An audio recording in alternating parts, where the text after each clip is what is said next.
Today, we're going to find out who the scariest villain of the Poppy Playtime franchise is. And by doing a tier list, we're going to come to that conclusion. Make sure you comment down below what you think along the way. Without further ado, let's go ahead and jump into it. Now, we're going to do this in a chronological order, starting from the first time we've seen these characters, at least I hope I can remember, and then do a little backstory and their abilities to give you a full view of what I think is the tier list for these villains, right? So you can see here on the list, we have extreme, difficult, mid, relatively easy, and too easy. This is going to be a good outlook as to what to expect, seeing as we're going into chapter 4, and there's going to be so many new villains. Now, if you want to see me do the tier list for what I think, at least a prediction of the chapter 4 villains, we can do that in a later video. But for now, let's go ahead and start off with the main villain, Huggy Wuggy, the mascot of the entire mascot franchise, am I right? So basically, Huggy Wuggy was created in the Playtime Co. in 1984, and he quickly became a huge success as one of the many signature toys. Now, we know he has the female counterpart being Kissy Missy, but she's not a villain. In 1990, Playtime Co. started the Bigger Bodies Initiative. We're not sure who's inside of Huggy Wuggy like we know for the other characters, at least most of them, but Huggy Wuggy is a part of that Bigger Bodies Initiative. He was noticed by visitors looking at them in 1991, and Rowan Stoll reported that their complaints to Leith Pier on the 30th, believing someone could have put nanny cameras inside of Huggy Wuggy's eyes. On May 28th, Rowan sent an apology to Leith, explaining a maintenance worker told him the eyes weren't locked into place, giving the illusion that they were moving, which I think Rowan was on to something. Going on and on, we already know that there was a disappearance incident. If you've seen any of the other trailers or the VHS tapes released by Mob Games, you'll know that there was a disappearance incident at 10:27 June 18th, 1992. Experiment 1170 managed to escape the Playtime Co. factory through an open bay delivery door. 2 staff members witnessed his swift escape and hit the alarm button. However, there was not that many people that survived, going on so and so forth. Moving on to the Hour of Joy, we saw Huggy Wuggy do absolute damage to a lot of people, and that was August 8th of 1995. Half a decade after the disappearance of the prototype, an emergency warning was broadcasted upon the television and electronics in the Playtime Co. factory. It was stated for all employees to hide as an experiments rampage against the Playtime Co. factory. I'm not saying it was led by Huggy Wuggy, but he sure popped up a lot. Anyways, guys, we first got our first glimpse of Huggy Wuggy in Chapter 1, A Tight Squeeze, where Huggy seemed to be this creature that was standing in the direct center of the factory.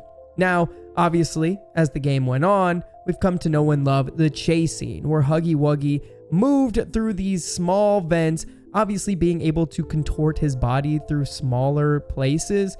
And I think that's what makes Huggy Wuggy so lethal. His length and grasp of his arms and leg movement. He's very tall, but he can also slim down and get through tight places.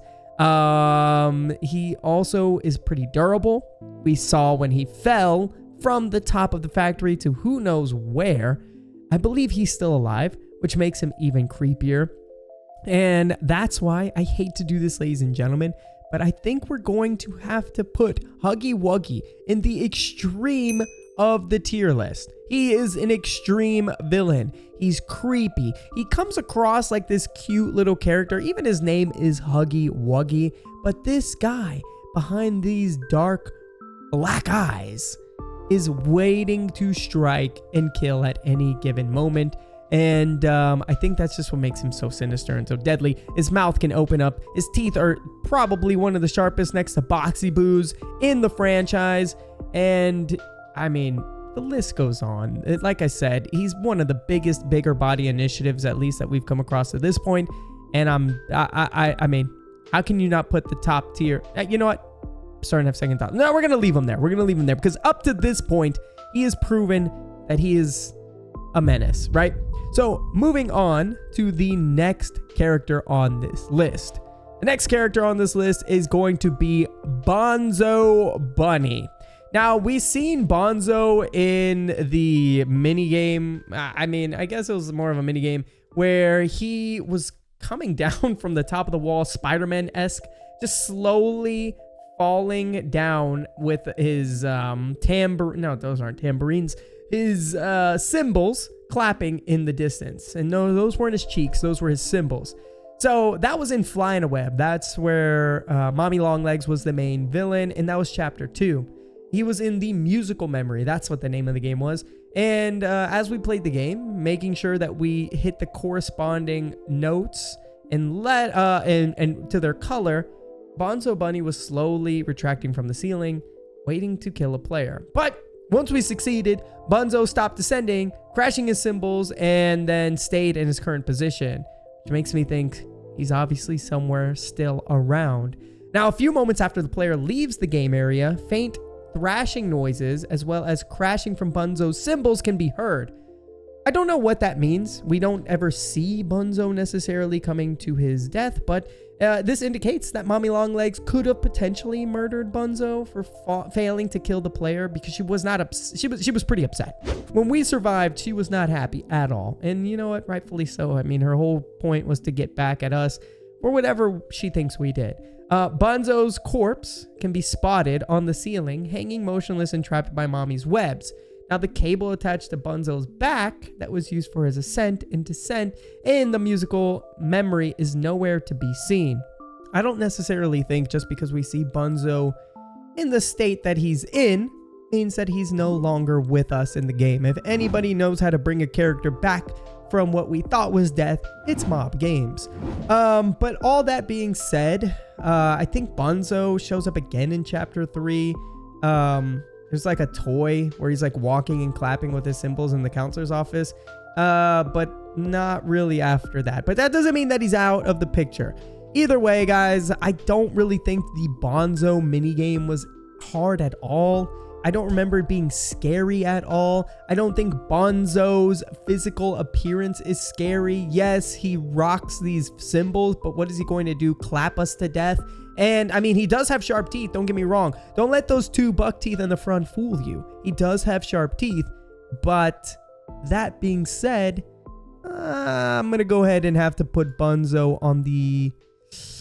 I mean, is there any character that's easier than Bunzo? We're going to put him in the 2 easy. I'm sorry, guys. I'm sure a lot of you people love Bunzo, but Bunzo is in the 2 easy list. So the next one are these mini Huggy Wuggies. Now, the mini Huggy Wuggies, there's 2 versions of them, right? We've got mini Huggy Wuggies in both games. We've got mini Huggy Wuggies in Project Playtime, which in my opinion were simple. They're really simple. When you get attacked or thrown in the like dungeon in Project Playtime, they pop up out of the wall and you need to get rid of them, you know, hit them with your elastic arms and before somebody can save you, right? If you don't do it, then, you know, they're going to show up and, well, then you can't come back. You can't get revived. But what I would say about these mini Huggy Wuggies is they obviously get progressively harder the more times you die in Project Playtime. Now, in Fly in a Web, this is also chapter 2, we saw them as well. They were kind of like a whack-a-huggy type of game. And we have to do something really similar where we need to whack them in order to survive, right? Mommy Longlegs comes in holding that broken string to the glass, showing the player that they are indeed not safe. And then, you know, the minigame goes on. I didn't think that it was really hard in the game. It might be a little bit harder in Project Playtime, especially if you're on one of your last lives. And that's where I could see things being difficult for the player. That being said, I cannot put the mini Huggy Wuggies in a difficult or an extreme on this tier list. So they basically are capped at mid and relatively easy. Now, again, like I said, they start off as too easy. It's almost just a fun whack-a-mole style presentation when they pop up. But at a point, they can be somewhat hard. So we're going to put them at the relatively easy because, you know, sometimes they are a bit challenging depending on how many lives you have. So moving on to the next villain on this list, PJ Pug-a-pillar. Now, Pug-a-pillar is an interesting one because I had no idea how to play him the first time that I came across him. And again, PJ Pug-a-pillar was in Chapter 2. He's in that Swamp and Mills toy line produced by Playtime Co. And what made him really interesting is that he's a mix between obviously a pug and a caterpillar, right? He's a long creature. And that being said, those long creatures, including, like, we'll put them in the same list as Huggy Wuggy, Catnap, they're hard to deal with. They have a long reach. He's interesting to look at for sure. He has multiple pink limbs growing along the sides of his body, ending in what appears to be that purple medieval jester shoes and skinny, curved, and point. I didn't even notice this until I got a better look at Pug-a-pillar's feet. He doesn't have creature paws. He has shoes on, which is odd. Now, PJ Pug-a-pillar's mechanics are pretty interesting. In the entire ordeal of statues moving even when the lights are on. If PJ reaches the player, he will jump scare and kill them, resetting the game. This will also happen if if the player moves or fires their grab pack while the lights are on. However, PJ will not kill the player if they swing while hanging on to the rings or are simply looking around the room. PJ moves in tandem with the player. So, as they are nearing the end of the statues, PJ will go by a specific speed to catch up to them. PJ speeds up immensely once the player fails. The player's only way to escape from PJ is by grappling upwards to a window, shatter it, and enter the room, where the player must drop into a hole in the floor. The player will listen to Mommy Longlegs and get angry at their escape and survival as they continue on, and blah, blah, blah, blah, blah. We already know that happens in Chapter 2, but what I will say about PJ Pug-a-pillar is we got lucky as the player. Honestly, if we were looking at this as a true survival tier list, and we were just some player not having the luck of fortune of gamer fortune on our side, and you got trapped in there with PJ Pug-a-pillar, there's almost no way that we planned on escaping. I mean, we grabbed, luckily, this window, we're able to break it and escape, but PJ Pug-a-pillar is relentless. He was almost toying with us. He could have killed us at any moment, but he relied based off our speed to show how much speed, almost like playing down to our level. And I think we got the better of him only because of that. So, that being said, PJ Pug-a-pillar might not look like the scariest character on this list. His teeth are kind of rounded out. They're not very sharp. And he doesn't even have claws from what I could see. Again, like I mentioned, he doesn't have like beast feet. He has shoes on. And they're pretty funny looking shoes at that. So, that being said, if you're going based off of looks, you'd put him in too easy.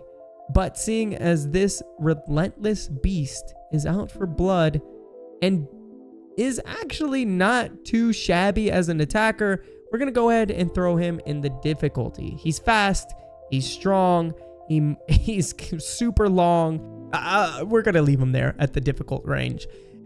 Which brings us to the main antagonist of Chapter 2. Chapter 2's main antagonist was Mommy Longlegs, the creature that, I think when we came across Mommy Longlegs, we were all thinking the same thing. Like, I forget the name of the toy that she was based off of, but, she's interesting looking to say the least. Tall, slender, an uncanny resemblance to a spider, and, she has a whole family, come to find out, including Daddy Longlegs and et cetera, et cetera.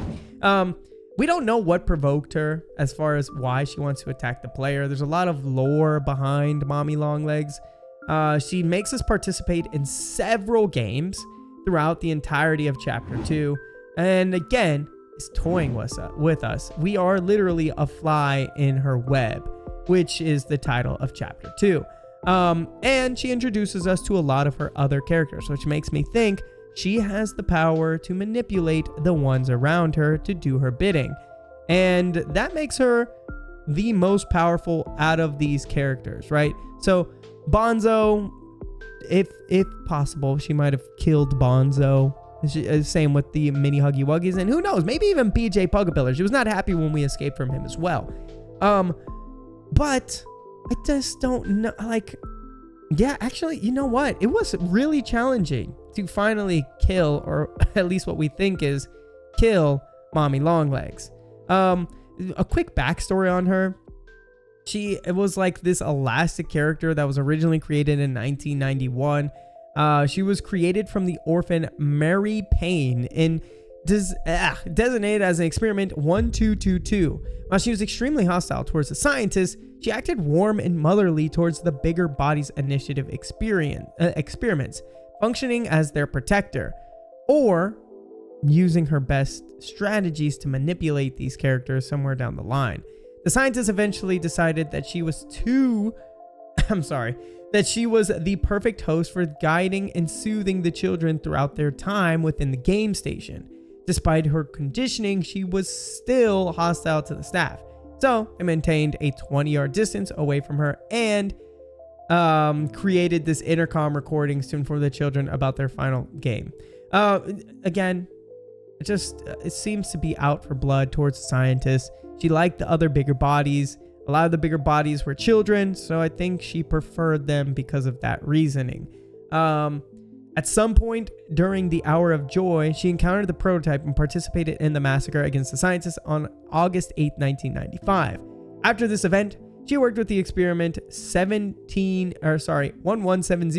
and Boxy Boo to stop the resources extraction specialists from continuing the Bigger Bodies initiative.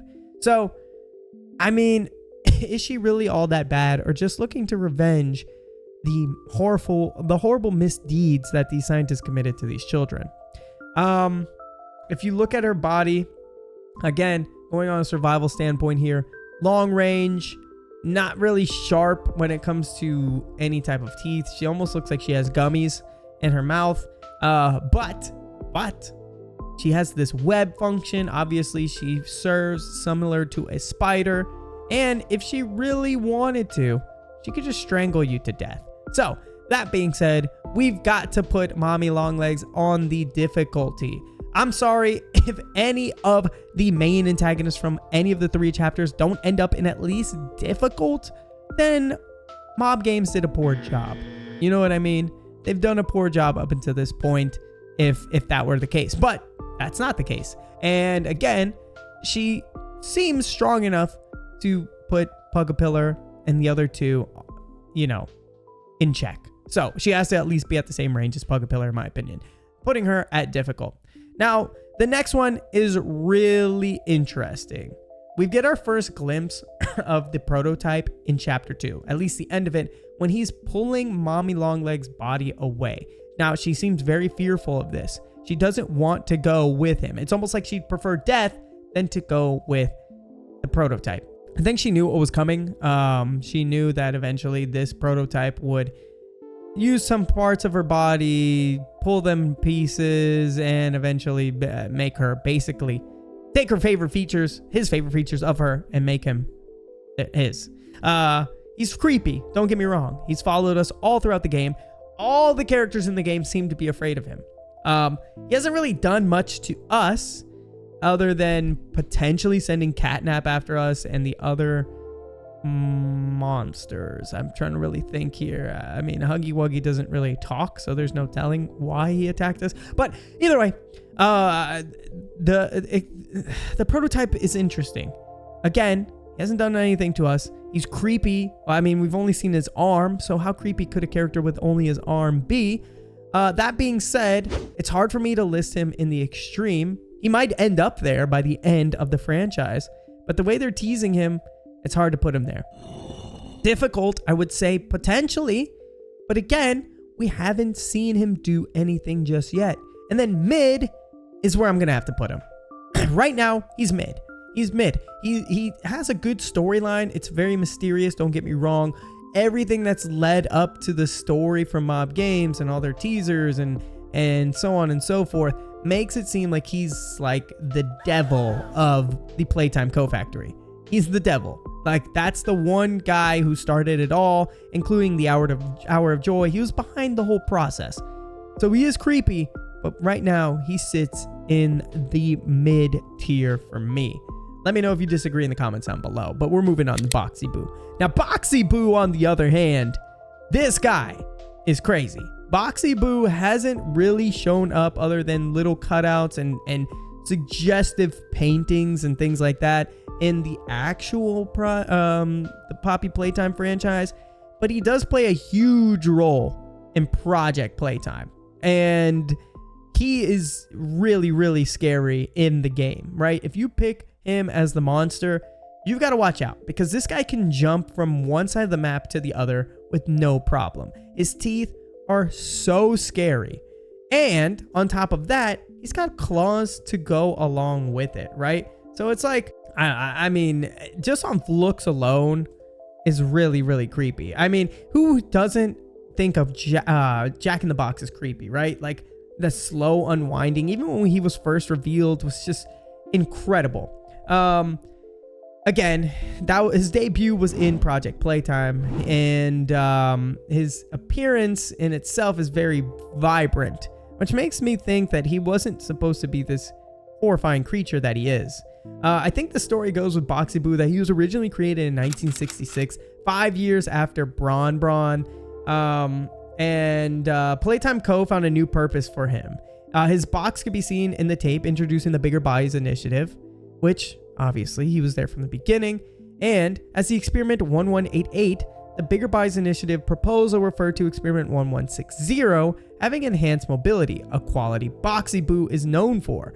Fans were assuming that this could be him, and I'm talking about the experiment. Now, Boxy Boo was slightly featured in Chapter 3, as mentioned.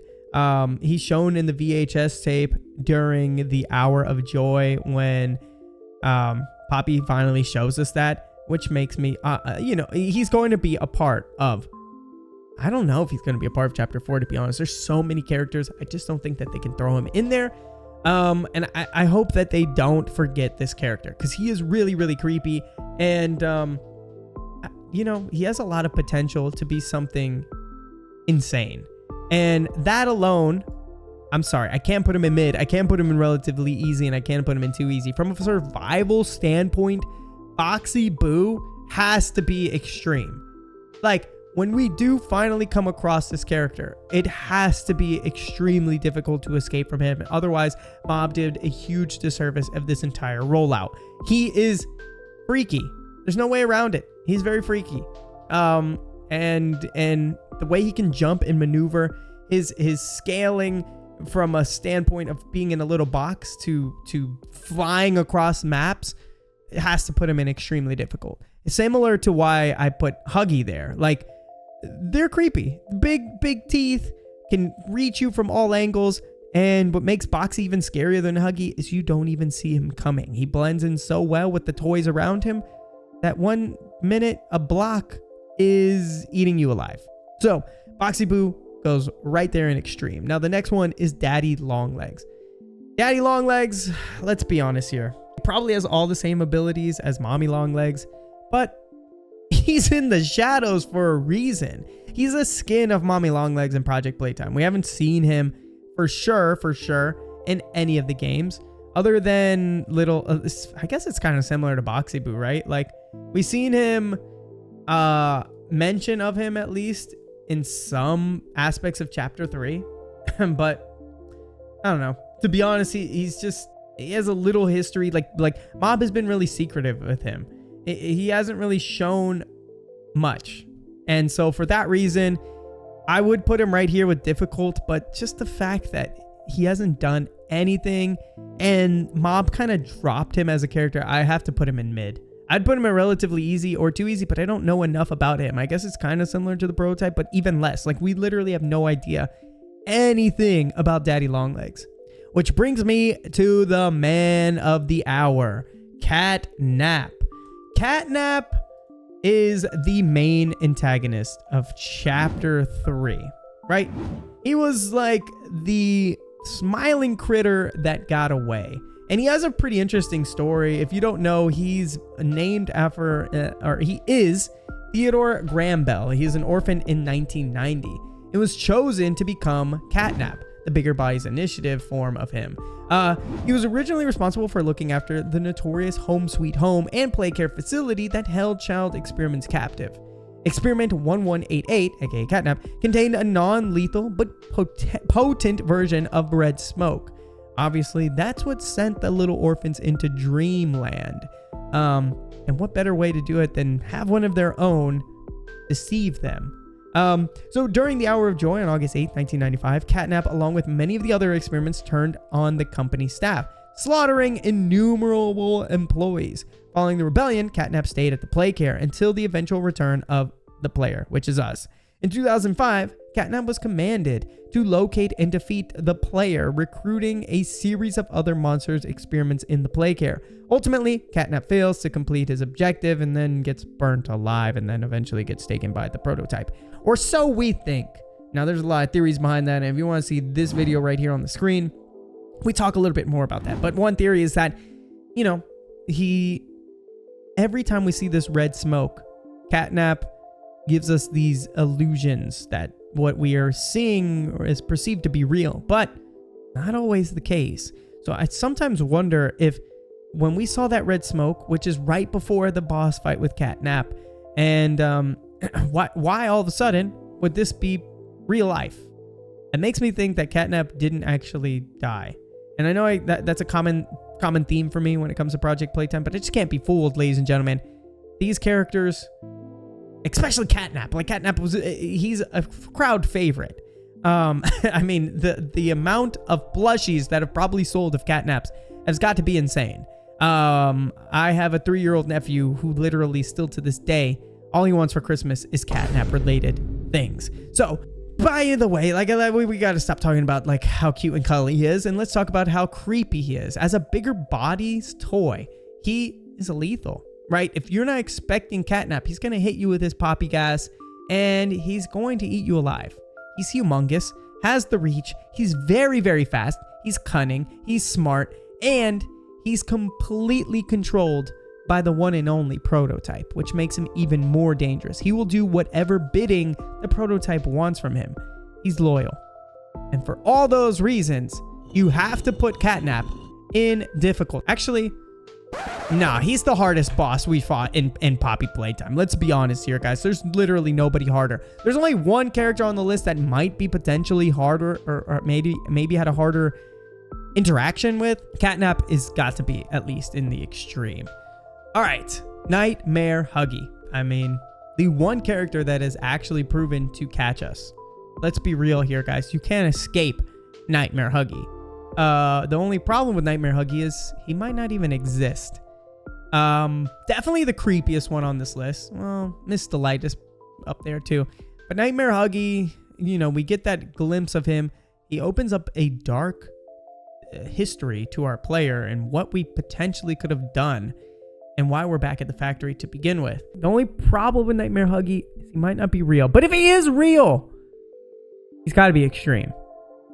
But we don't know that. So, for now, we're just going to put him at mid. Relatively easy. Too easy? All right, he's got to go in too easy. That's a huge drop off, right? I was going to put him extreme and drop him all the way down too easy. But, I mean, he didn't kill us. I mean, he did, but he didn't. So, I mean, all right, let me think about this for a second. If I was chased by a horrifying nightmare, it might give me a heart attack, which makes him at least mid. All right, he could have given our player a heart attack, and most people he would have given me a heart attack. I'm gonna.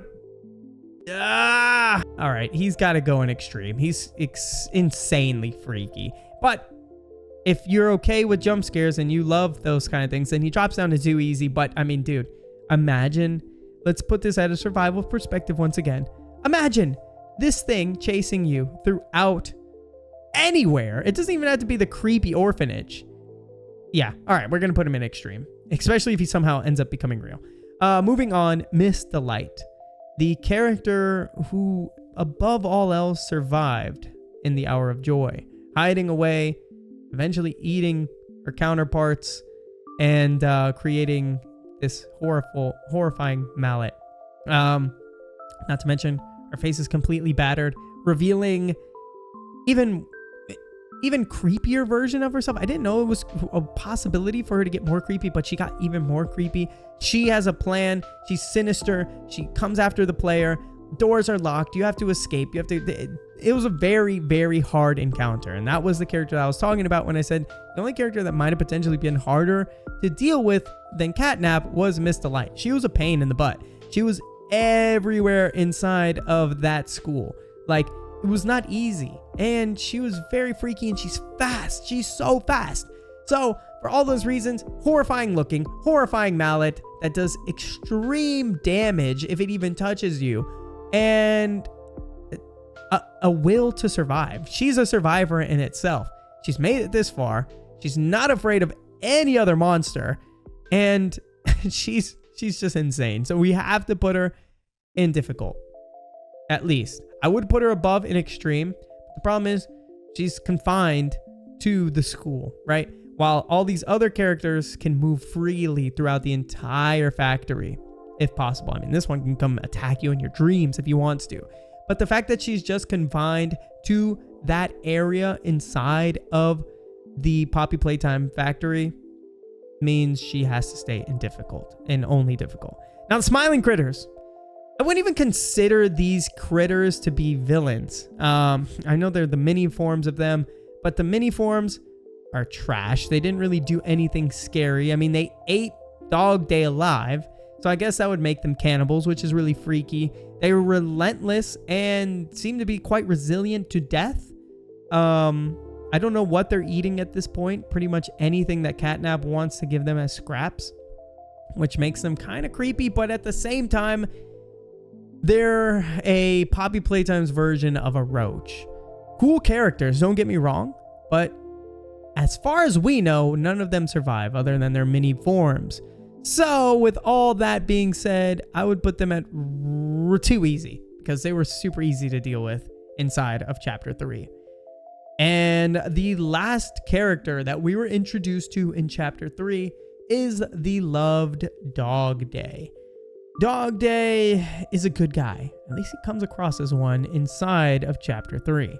He is missing his body, which makes him a little bit easier to deal with. Maybe he would have been a tougher fight if he had legs, but in this case, he just kind of pulls himself towards us. But he's still pretty fast for that. You know, even that being said. Now, Dogday himself isn't crazy or scary, but when he becomes possessed in chapter 3, that's when things take a turn for the worst. Now, what makes Dogday less scary than Catnap is, even though he has a bigger body, it's not as big as Catnap's.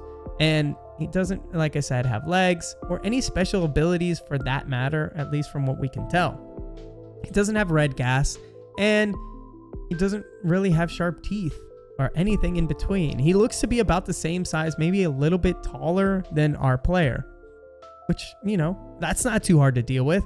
He's furry, he's cuddly, and yeah, I wasn't really impressed with Dogday. I mean, I hate to say it, but all that being said, he's not anywhere near as strong as any of these characters. Not these. He's pretty on the mid list. Now, he was relatively easy, let's be honest. Moving through those tunnels and getting out wasn't that bad. If you didn't do that on the first try, it's probably because you fell asleep on top of your keyboard. But yeah, this, ladies and gentlemen, is our final tier list for villains in the Poppy Playtime franchise. Hopefully you agree with them to some extent, but if you don't, hey, comment down below what you think are the scarier versions or where you think I misplaced a character. I'd love to hear from you. And I'd love to do these tier lists more often. So if you want to see one, do me a big favor, comment down below another tier list of characters you would like to see me do next on the channel. Anyways, guys, thank you again for all the love and support, and I'll see you in the next one. Till then, peace out!